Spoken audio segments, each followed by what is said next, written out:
you think about the most? Now, that's a very piercing question because a lot of things we think about. Some of the things that we think about are actually never going to happen.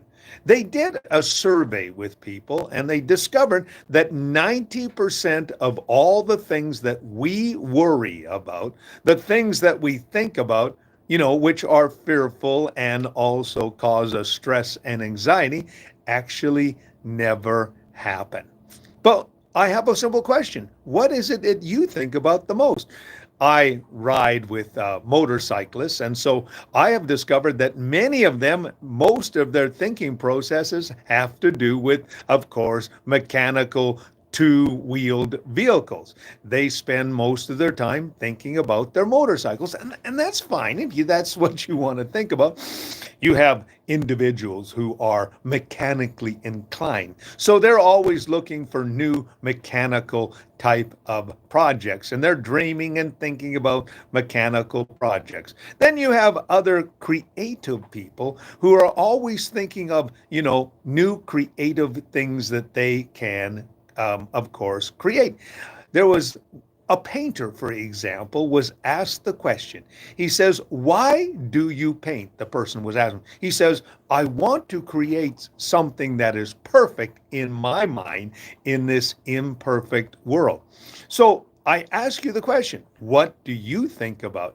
Well, of course, wherever we think, that is where most of our energy and also our creativity and our, likes go into.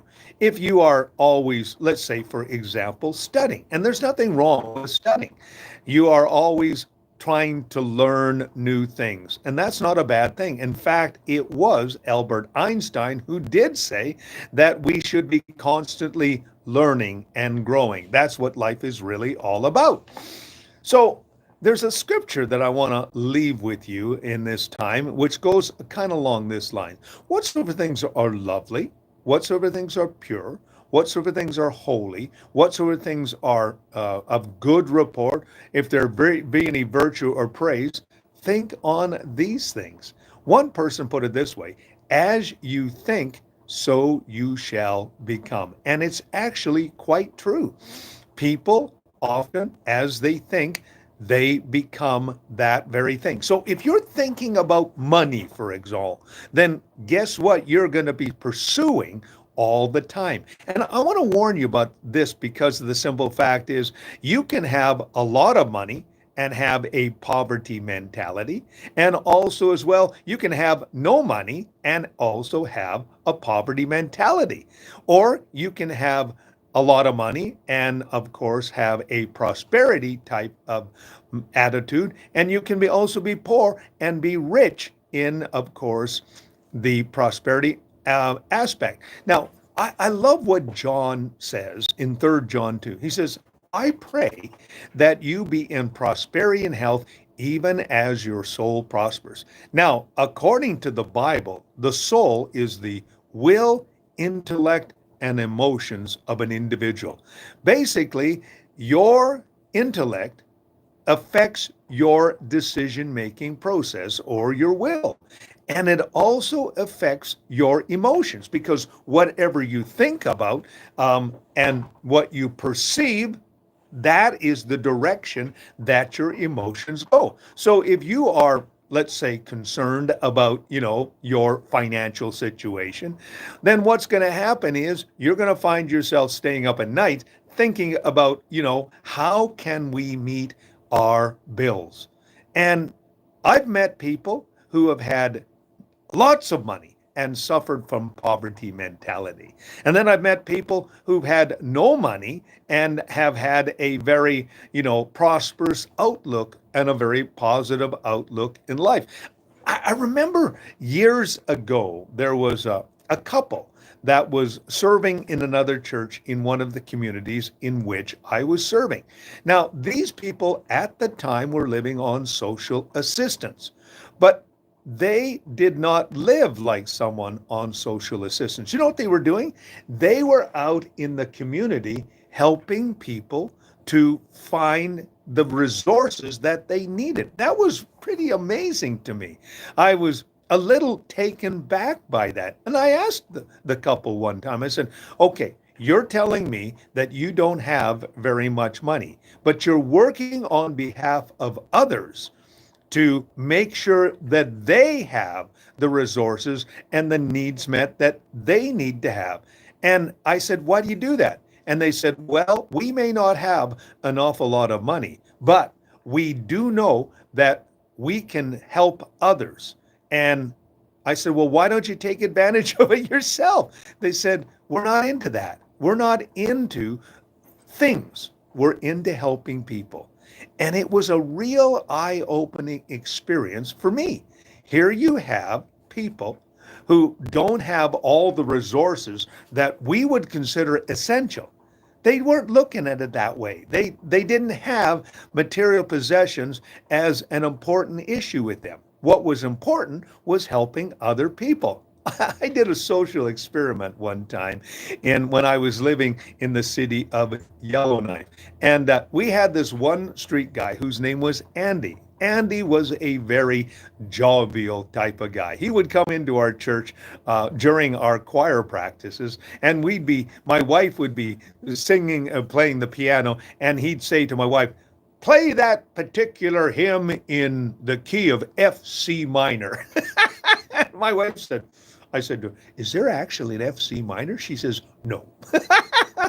But he was very jovial, and he would always be asking me for money. So one day I flipped the switch and I said, Andy, could I borrow $5? Without any hesitation, he whips out a bill, a bunch of bills, and says, not only will I give you $5, I'll give you $10. And I stood there shocked and I said, Andy, you're wealthy. I said, you're always asking me for money. I said, you keep your money. What I learned about Andy that day was the fact that, yeah, he did ask for help, but also as well, he was extremely generous. And that's what we need to be. And it really has to do with our thinking processes. What do you think about? What do you think about, bringing things to yourself all the time? You're looking for people to give to you instead of you give to others. There's a wonderful scripture that says, you are blessed when you give and don't always look to receive. So what I'm suggesting to you today is flip the switch when it comes to your thinking process. Begin to look at yourself as a generous, a prosperous, and also as well a kind individual. And guess what? You'll start being generous. You'll start being prosperous. You'll be successful, and you will be kind. It's basically flipping the switch. A lot of people these days, unfortunately, are a little bit more self-absorbed than they should be. And it's really sad because they're really missing out on some really powerful opportunities to be able to help others. There's a little saying that says, if you can't be anything else today, be kind. Well, that is a decision of the mind, and a decision of the heart, and a decision of the will. You and I, of course, need to start re-examining our thinking processes and ask ourselves today, what is it that I think about the most? And if it's a negative type of situation, flip the script and begin to think about those things which are lovely and pure and holy and praiseworthy and virtuous. It's a decision. It's a decision to take a hold of every thought. That's what Paul said. He said, take a hold of every thought. And when you do that, you know what happens? You begin to control the narrative of your mind, and you don't allow your mind to be controlling you. And that's so very, very important, because the simple fact is someone is going to need your kindness today. Someone's going to need your optimism today. Someone's going to need your positive view in life. because there's a lot of negative things out there that are just bombarding people, all kinds of propaganda and rhetoric that is not positive. So you be the person that be positive and flip the script when it comes to your thinking. Remember, you have control of your thoughts. Just a little thought for you today. My name is Robert Dean Steele. If you like what you've been hearing and seeing, I always tell you to press the like button and subscribe to my YouTube channel.